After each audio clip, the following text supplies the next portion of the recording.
Hey everyone, welcome back to another episode of TOC Hunting and Outdoors. I'm Thomas O'Connor, and it is now that time of year to make that food plot.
Alright, once you get all that grass knocked down with the lawnmower, it's now time to get your tiller set up and get started on the tilling process.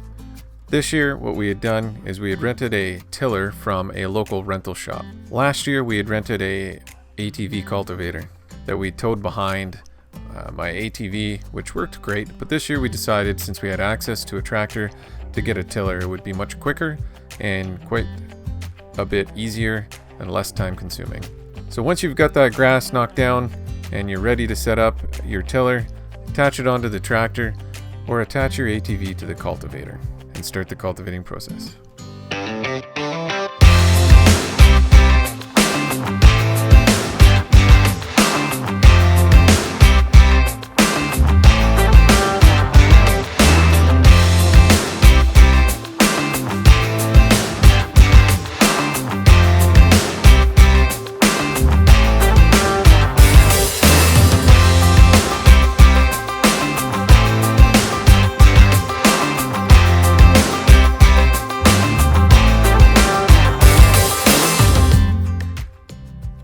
After you've completed all the passes and you've made the length of the field that you want and the width of the field that you want, you're then going to want to turn and cut across in the opposite direction that you initially were headed with your tiller. This is to ensure that there's no soil left untouched. You want to make sure that you pass all the way from top to bottom in the opposite direction, just to make sure that all that grass and all that soil is properly turned up. As I mentioned earlier, guys, last season we'd used a ATV cultivator that we towed behind the back of the ATV, creating our food plot, which worked amazing.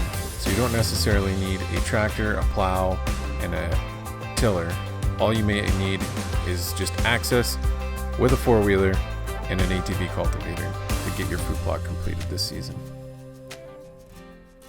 All right, everyone, as you can see, most of our food plot's basically done.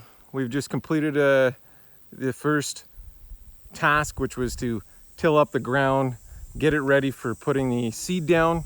Super simple. That's all you need to do, guys, is just rent a tiller, get out there, till the ground, pick a spot, a field, an open area in the bush. If you can't get access to a tractor, then rent just a small one that you can get in to the bush and get into a little area. It doesn't really matter where it is, as long as the soil is capable of being tilled and it's not full of boulders and rocks. you should be good. So get out there, get that food plot started. The last 2 seasons we've used Canada in the Rough's Make 'em Horny fall and winter blend, as well as their management blend, to create our food plots, and we've had great success with deer hitting it heavy throughout the entire season, right through to the last day.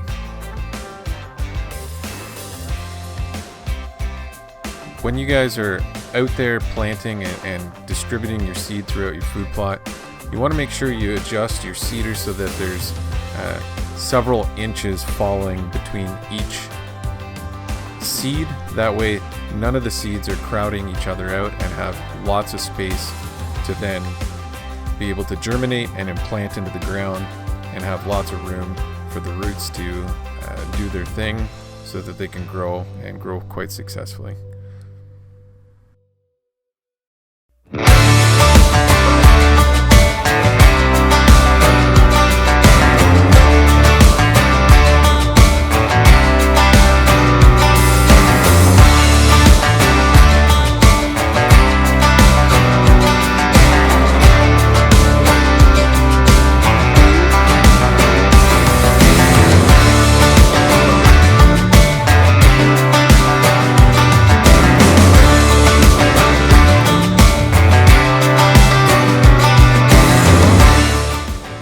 Last step now, guys, is to take a drag harrow, attach it behind your four-wheeler, and then do circles around your food plot, ensuring that all the seeds are nicely embedded into the soil. If you do not have access to a drag harrow, you can just simply run the seeds over with the tires of the ATV. This process would take much longer than it would if you were to just use a drag harrow.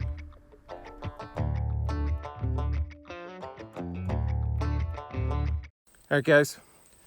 So that concludes this episode. As you saw, we've got the ground tilled up.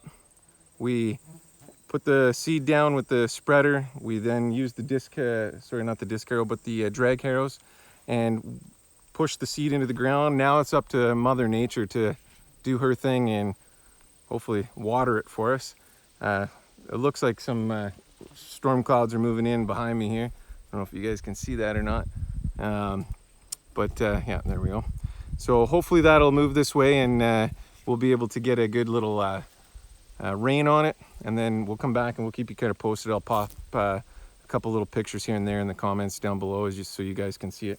But it's not a difficult process, guys, as you can see, and you don't need to go out and rent heavy equipment like what we had done. We had access to a tractor, so we're just easier to do it with the bigger machinery quicker, and it wasn't overly expensive. Between the seed and the rental, it was only a couple $100. So that's split between a few of us. So really it ends up only being like $50 each. So it's really not that expensive for everybody to pitch in.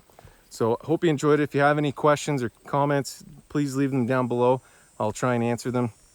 And if you have any suggestions for videos, please drop a line down below as well. Click the like, subscribe if you enjoyed it and want to see more. All right, appreciate it. Stay tuned for more.